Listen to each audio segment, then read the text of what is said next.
দেৱালী বা দীপান্বিতা কি? এই দেৱালী বা দীপান্বিতা কিয় পাতে?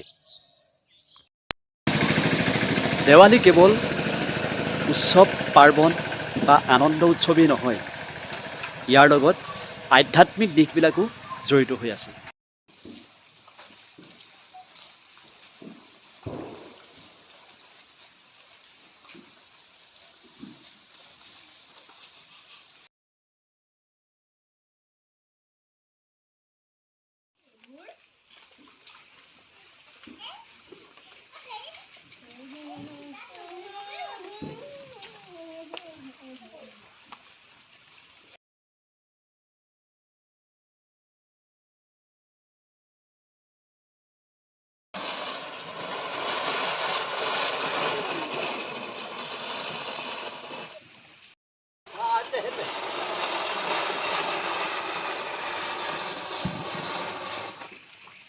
অযোধ্যাৰ ৰামচন্দ্ৰই লংকাৰ ৰাৱণক বধ কৰি অযোধ্যালৈ আহিছিল। তেতিয়া অযোধ্যাবাসীয়ে ঘৰে ঘৰে চাকি বন্তি জ্বলাইছিল।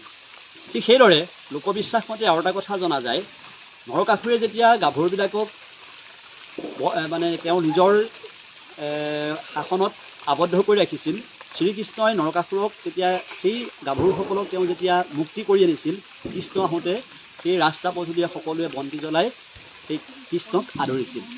ঠিক সেইদৰে আৰু ক'ব পাৰি যে যেতিয়া সাগৰ মন্থনৰ সময়ত, মানে লোকবিশ্বাস মতে সাগৰ মন্থনৰ কথা যদি আমি ক'বলৈ যাওঁ, তেতিয়া সকলোতে কি আছিল যে কুলক্ষণী বুলি এগৰাকী দেৱীয়ে তেওঁক যিহেতু পূজা পাতল নকৰাকৈ পেলাই প্ৰশ্ন কৰিছিল আৰু ব্ৰহ্মা ওচৰলৈ আহিছিল।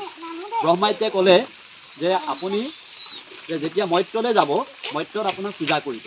সেই কুলক্ষণীক পূজা কৰিবৰ কাৰণেই যে পাশা খেল, জোৱা খেল, তাচ খেল এনেকুৱা ধৰণৰ যিবিলাক মানে অপসংস্কৃতি, সেই অপসংস্কৃতিয়ে সেই কুলক্ষণী দেৱীক মানে পূজা কৰিছিল। তেতিয়াৰ পৰাই সেই লোকবিশ্বাসবিলাকৰ মতেই এতিয়াও সেই দেৱালী চলি আছে।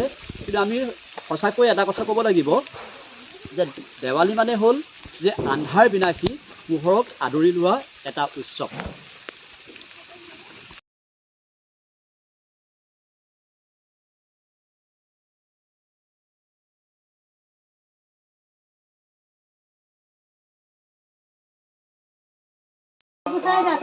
দেৱালীৰ উপলক্ষে ভাগ্য পৰীক্ষা, ৰাইজে আনন্দ উৎসৱ কৰিছে।